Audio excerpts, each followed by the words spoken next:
Nesse exato momento nós estamos aqui no bairro de Irajá, na zona norte do Rio de Janeiro. O local onde a criança de 9 anos, o pequeno Gabriel do Céu Machado, foi encontrado morto, é nessa casa agora que o Milton mostra para você, tá, Isabelle?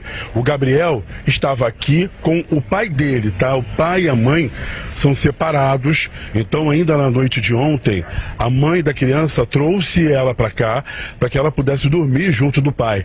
A criança foi trazida para cá e na manhã de hoje, a mãe da criança ligou algumas vezes para o pai para poder vir aqui pegar o pequeno Gabriel para que ele fosse levado para a escola. E ela não conseguia contato, ela veio aqui na casa e recebeu informação do ex-marido que o menino estava sem vida. Isabelle, uma situação muito estranha o que aconteceu aqui. A gente ainda não pode afirmar se o pai assassinou o filho. A polícia pediu para a gente ter um cuidado muito grande com isso, porque o pai da criança é o Marco Antônio do Céu Machado, né? Ele estava separado há algum tempo, estava sofrendo de depressão, tá, Isabelle? Vem comigo andando aqui, Milton, enquanto eu vou te contando essa história. Estava sofrendo de depressão, ele era taxista, perdeu tudo. Há um certo tempo atrás perdeu tudo, estava vivendo dessa forma. Só que o pessoal vem dizendo que esse tempo todo ele sempre cuidou do filho com muito carinho, com muita atenção, né, tentando dar de tudo do melhor para a criança. Infelizmente aconteceu essa questão aqui, a família está muito desnorteada pelo que aconteceu, a mãe da criança está nessa casa aqui, tem alguns familiares, vou tentar conversar com eles, até para saber, Isabelle. Tia, desculpa até incomodar, eu estou aqui ao vivo agora com a Isabelle Benito. O que a sua irmã falou do que aconteceu na casa, enfim, o que o pai teria falado de manhã cedo para ela? Não, a gente não sabe o que aconteceu. A única coisa foi que ela quis falar com ele de manhã, como ela fala todos os dias, e ele não deixou ela falar com o Gabriel. Foi isso que aconteceu. Ele passou o final de semana todo comigo, aí ele estava falando que ele pode ter dado uma dose de remédio. Não deu, porque o remédio que ele toma é para alergia, entendeu? Aí é isso, ele não deixou a minha irmã falar com ele. Quando nós chegamos, encontramos o garoto morto em cima da cama. Em que momento a sua irmã chegou lá e viu essa cena brutal? Minha irmã me ligou, era 7h20 da manhã. Isso foi a hora que ela me ligou. A hora que ela chegou, eu não consegui, eu não sei, porque eu cheguei logo depois, mas a hora certa, assim, de fato, eu não sei a hora que ela chegou. Tinha alguma marca no corpo dele? Ela chegou a ver alguma marca? Não. Caio, pergunta se ela tinha medo disso. Não. Uma criança super alegre, super inteligente, um garoto muito bom. Todo mundo conhece muito.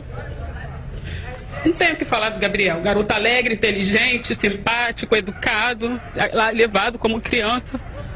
Era assim. A sua irmã tinha algum medo de deixar ele lá com o pai, não? Não tinha medo, porque ele ganhou a guarda do Gabriel, porque a minha irmã, ela já tinha sido agredida por ele, o Gabriel já tinha batido, o Marco já tinha batido no Gabriel, já tinha batido na minha irmã, ela tinha botado ele na justiça, mesmo assim a justiça deu a guarda para ele, para ficar com ele e com a avó dele. E agora, ultimamente, ela estava tentando, porque a guarda era provisória. Aí fica nesse espera, e aconteceu o que aconteceu. Como é que tá a sua irmã? Não precisa nem perguntar, né? Como é que tá minha irmã? Ela acusa ele? Com certeza, todas nós acusamos. A gente tem certeza que foi ele que fez alguma coisa com o garoto. Certeza. Eu não vou mais incomodar a senhora, imagina a sua dor. Eu queria estar com a ponta aqui para botar você para conversar com ela, tá, Isabelle? Então foi aquilo que eu até ia falar para você, que eu tinha apurado aqui, é que nesse instante, né, agora, recentemente, o Marcos, ele estava com a guarda do filho. Então por isso que ela teve de trazer a criança aqui para poder ficar, mas a mãe acompanhava a criança direto.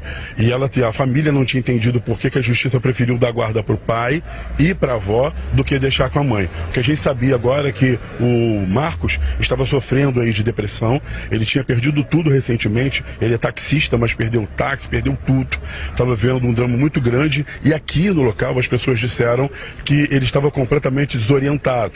Eu conversei agora há pouco também com uma fonte da perícia, aqui, Isabelle, a pessoa que fez a perícia no corpo, e afirmou o seguinte: pelo menos no corpinho do pequeno Gabriel não havia nenhuma marca de esganadura, não havia, por isso eles pediram aos médicos legistas lá do Instituto Médico Legal para ter aí uma atenção redobrada do que teria causado a morte da criança, porque aparentemente no corpo não havia aquelas marcas, né, ou de esganadura, alguma marca que pudesse justificar o que aconteceu na morte da criança. Aqui na rua, é esse sentimento, é muita gente vir para cá, é uma criança que brincava aqui, corria muito, um menino alegre, um menino divertido, e infelizmente trouxe muita dor agora, né, para os moradores aqui do bairro de Irajá, Isabelle. Uma história horrorosa, Caio. Horrorosa, a gente tem que ter todo cuidado nesse momento. Porém, a gente trabalha com informação, Rafael Barça. O que a gente tem? Uma criança com uma morte suspeita, né? Uma criança de 9 anos, saudável, em que vai para passar o dia com o pai, que na verdade agora a gente sabe que tinha guarda, ficou o final de semana com a família da mãe, tinha guarda, a mãe ligava todos os dias para buscar e levar à escola. Hoje, percebeu já 7h20 da manhã, para você ver como ela é atenta, porque o depoimento da irmã é que 7h20 ela já liga para a irmã achando estranho. Ele não deixa ela conversar com a criança. Ela muito atenta, porque já devia ter um histórico, e aí a gente trabalha também com informação. Você viu que ela foi muito enfática. Minha irmã tem registros de violência contra ela, no caso dele, tem registros de violência contra o Gabriel, e a gente agora tenta entender, numa situação como essa, por que a guarda estava com o pai, mesmo que provisória. E aí tentar analisar outro fato. Primeiro, se ele era violento, se já tinha histórico de violência, como a gente acaba ao vivo de ter uma testemunha. Se fosse num caso de delegacia, é uma testemunha. Outro fato que a gente vai analisar, e deve analisar, tá aí a imagem do lado esquerdo do local onde teria acontecido esse crime, mas que aconteceu a morte de um menino saudável de 9 anos, uma morte suspeita até então, agora 11h48. Outro fato é não negligenciar depressão, por favor. Boa tarde, Isabelle. Boa tarde, amigos do SBT. Que pancada, né? Pancada. A idade do teu filho com o nome do teu filho. O nome do meu filho, quase a idade do meu filho. Caso envolvendo criança assim, me atinge demais. Isabelle, é isso aí, né? A gente tem que trabalhar com fatos. Primeiro, enfim, tem um histórico de violência, né? Ele contra a criança e contra a mãe. Não há marcas. Então, em primeiro lugar, tem que saber qual é a causa-morte, né? É a primeira coisa que o policial vai fazer. Primeira coisa, o que se tem até agora é uma morte suspeita, né? E uma morte suspeita é uma morte de interesse policial. Toda morte suspeita ou violenta é uma morte de interesse policial até agora, ainda é uma morte suspeita. Por quê? Porque uma criança saudável veio a óbito sem nenhuma doença pré-existente, né? Brincando no final de semana inteiro. Brincando no final de semana inteiro. Então, o primeiro passo é a gente descobrir ali, a polícia descobrir a causa-morte. Isso é muito importante para saber se houve um homicídio ou se houve simplesmente um óbito. Não é normal. A pessoa pode ter sido um homicídio culposo, pode ter sido uma infinidade de coisas, né? Se ele teve um surto. Se ele teve um surto, né? As pessoas... Isso, claro, você pode ter uma doença pré-existente que não estava ainda identificada, né? Existem muitas coisas a serem levadas em consideração. Né? O que a família ali o que a família está alegando, né, é que ele tinha um histórico de violência, e isso é muito importante, né? Porque ninguém chega a um fato extremo como um homicídio sem esse histórico de violência, né, num ambiente doméstico. Então isso é um fato muito importante a ser relevado. Outro fato que ainda está aí obscuro é porque que ele tinha essa guarda provisória. Também né? quero entender. Por que ele tinha essa guarda provisória? Alguma coisa pode ter acontecido nessa história aí que a gente não está sabendo. Que ainda está muito recente. Que ainda está muito recente. Qual é o contexto dessa família? Isso. Exatamente isso, né? O contexto dessa família ainda está muito obscuro, né? Porque se ele tem esse histórico de violência e ele conseguiu a guarda, nem que seja provisória, me parece que tem ainda fatos a serem revelados ainda. Fatos ainda tem que serem revelados. Então vamos lá. Para a Polícia Civil, nós temos que identificar a causa-morte, isso em primeiro lugar, e tentar entender o contexto dessa família, né? Eu vi que o pai ele disse que estava muito atordoado, normal, né? Se foi um homicídio culposo, se não foi, claro, o filho dele está ali. Então é difícil até ouvi-lo nesse momento. Não sei se ele está na delegacia prestando depoimento. Agora, claro, a versão do pai também é muito importante nessa história. Ô Caio, eu vi que você agora, enquanto o público não estava vendo, vocês mostraram, não sei quem é o Miltinho que está com você, vocês mostraram do portão duas portas. Aquela casa, porque a guarda provisória, segundo a tia, era da avó que morava com o pai. e um colchão no quintal. A informação que se tem de testemunhas que começaram a chegar assim que a mãe começou a gritar ou perceber da morte do filho, é que a criança estava totalmente rolada numa coberta em cima de um colchão. Eu não sei se você tem essa informação, meu amigo, eu tô jogando aqui só porque eu sei que é difícil a apuração em cima do fato, mas a gente viu um colchão aí no quintal. Você tem algum tipo de informação? Isabelle, olha só, pessoas que estavam aqui no local afirmaram que o colchão que está ali seria o colchão onde o Gabriel foi encontrado morto, enrolado nesse pano. Tá? Na manhã de hoje, logo depois que a mãe veio aqui, tentou chamar várias vezes o pai, chamando pelo Gabriel, ele não respondia, e quando ele veio aqui, dizendo que o Gabriel não tinha acordado, ela entrou na casa. Deixa eu pedir para mostrar ali, meu tio, vão comigo ali, ó. Na casa, ela veio, ele abriu o portão, ela foi lá dentro, e lá dentro, logo depois que ela ligou para a irmã, aquela irmã que eu botei ao vivo aqui no Agora, ela contou que elas entraram e encontraram a criança enrolada nesse pano, que naquele momento, elas mal conseguiam entender o que estava acontecendo. Não conseguiram entender, Isabelle. Imagine a dor, o desespero de saber que aquele menino, Gabriel, já estava morto ali naquele pano, né? A tia falou aqui para mim também que ele, antes, né, dessa separação, era um pai muito agressivo, um marido agressivo, por isso a irmã dela decidiu se separar, né, que ela já tinha sido agredida, tinha pedido à justiça para que pudesse ter aí um distanciamento deles para que ele não chegasse perto, e ele teria entrado primeiro na justiça pedindo a guarda da criança, dizendo que teria melhores condições, e a justiça deu a ele e à mãe dele a guarda da criança. O crime, ou melhor, crime não, a morte da criança aconteceu aqui dentro desse espaço, né? Um espaço que a perícia já passou aqui para tentar entender o que aconteceu. Como eu falei para você, uma fonte minha da perícia que estava aqui falou para mim que no corpo do menino Gabriel não havia indícios de estrangulamento, não havia indícios que pudessem levar que essa criança foi asfixiada, mas eles pediram aí um exame completo porque o pai falava em medicação. Ele que está bem desorientado, sabe, Isabelle, falava sobre medicação. E outras coisas que falaram aqui também é que ele estava sofrendo por depressão e como nos últimos tempos vinha perdendo tudo, né? Era taxista, perdeu o emprego, perdeu o carro, perdeu tudo. Ele estava desorientado. A rua é essa aqui. Vamos descer um pouquinho, Miltinho, para poder mostrar aqui. A família mora bem perto aqui, ó. Nessa casa ali em frente, tá, Isabelle? Né? A mãe mora nessa casa ali. Tá na casa ali, agora há pouco a gente chegou aqui e escutava uma gritaria assustadora, desesperadora de uma mãe que perde um filho. Ela gritava por quê? Porque ele fez isso, porque ele fez isso. Algo que até para falar a gente fica meio com a voz embargada aqui, sabe, Isabelle? A rua inteira falando que essa criança era uma criança que brincava muito, uma criança divertida e aparentemente não apresentava aqueles indícios de sofrer agressões ali frequentes. Claro que tudo isso está sendo apurado pela polícia. O pai, o Marco Antônio, foi levado aqui pelos agentes da Delegacia de Homicídios da capital, onde ele vai prestar depoimento. O corpo da criança também saiu daqui agora há pouco. O Milton fez o registro aqui do momento em que o Rabecão retirava o corpo da criança para ser levado também para o Instituto Médico Legal na Leopoldina. Um fato que chocou essas ruas aqui do bairro de Irajá e que trouxe para cá muita tristeza, Isabelle. Voltamos com você. Caio, e é isso que a gente está fazendo, é um trabalho tão delicado nesses primeiros momentos, para a polícia falar, para o jornalismo cobrir, porque o fato por si só já é chocante. Uma criança morre dentro de casa com o próprio pai. O pai entra em surto e do outro lado a família da mãe, como a gente vê ao vivo, diz que já era um casamento, né, agressivo, com violências até própria contra a criança, que é o único fato exato que a gente sabe é que tem uma criança de 9 anos saudável que morreu. Aí, enquanto passava o Caio falando, o Barça falou, supondo aqui, pela minha experiência, e aí uma suposição que a gente está vendo, não ter nenhuma marca de esganadura, ou qualquer tipo, se fosse um envenenamento, também aparentemente indícios, não precisamos falar nesse horário, né? Pode ser que não, mas aparentemente.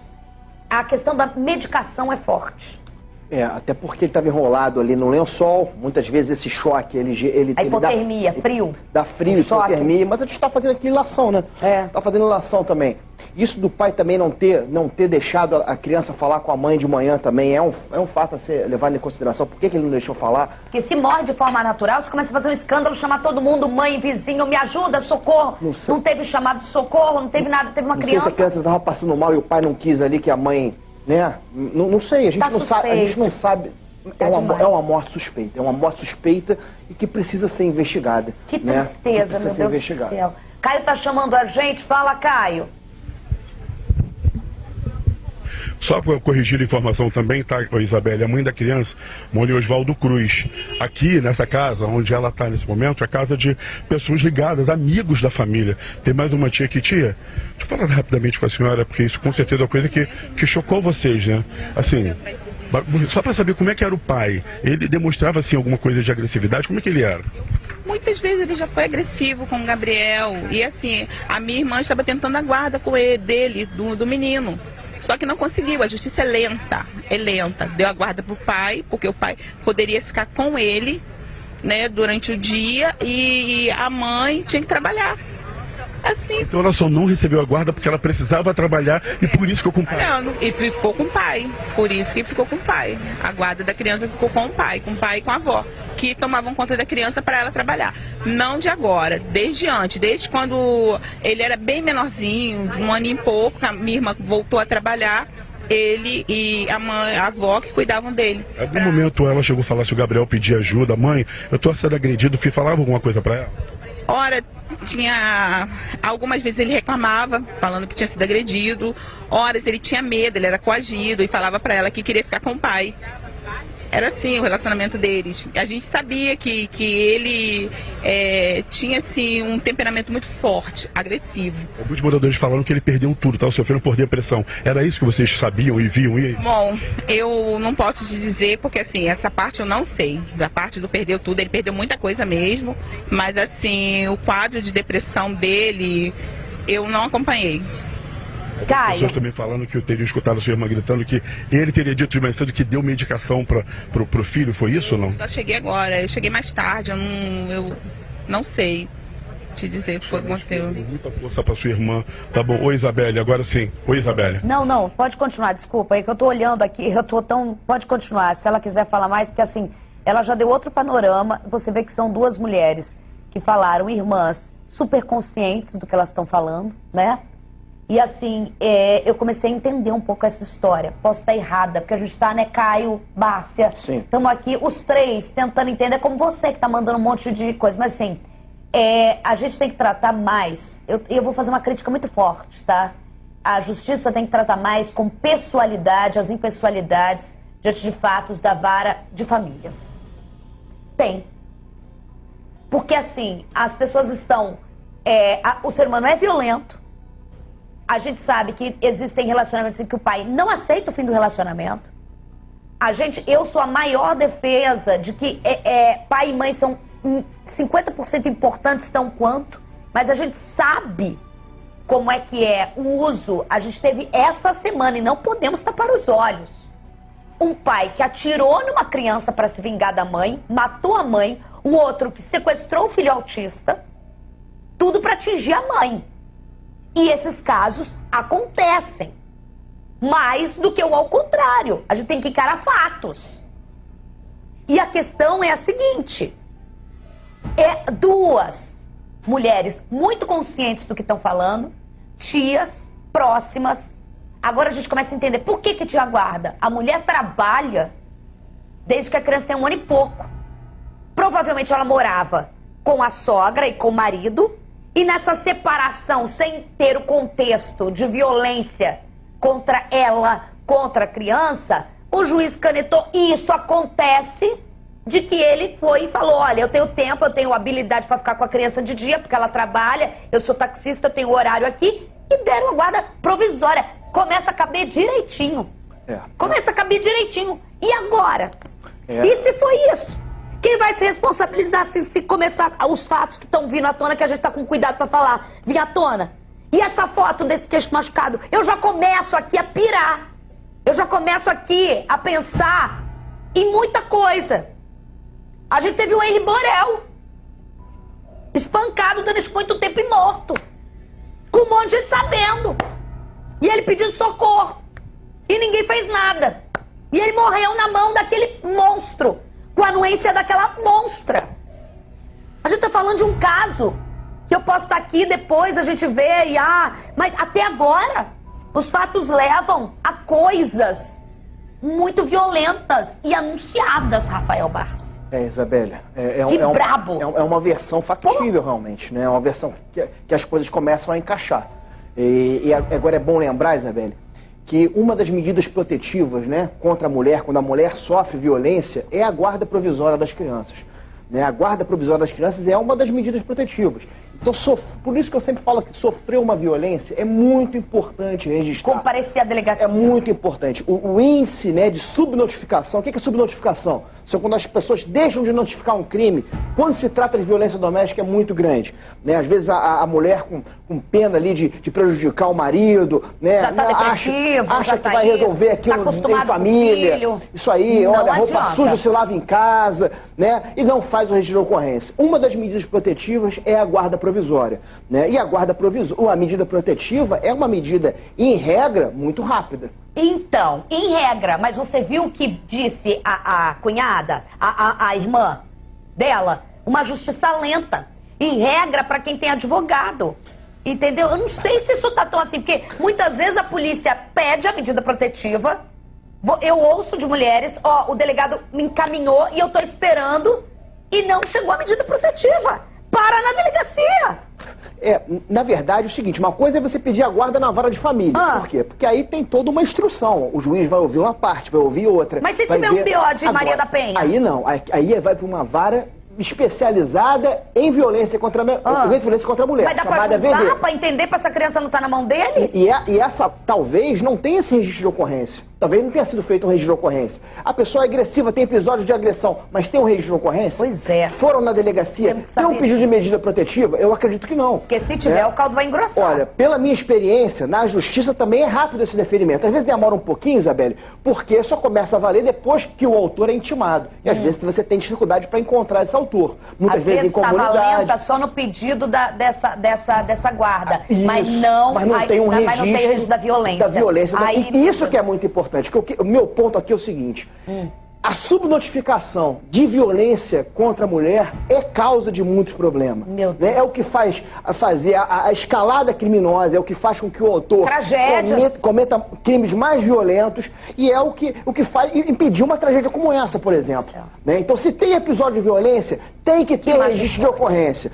Mulher, se você foi vítima de uma agressão, vá a uma delegacia casada, de polícia. separada, o que for. É muito importante fazer esse registro de ocorrência. É muito importante que o Estado, até para o Estado poder agir, né, que o Estado saiba dessa violência, porque é uma violência que acontece, Isabelle, entre quatro paredes. Então, se a mulher, eu sei que é difícil para a mulher, eu sei que para a mulher ir para a delegacia, ela já rompe muitas barreiras, mas é muito importante e salva vidas. Caio Alex está me chamando agora, a gente vai voltar. Caio Alex está apurando os fatos direto do local do crime. Caio, é com você.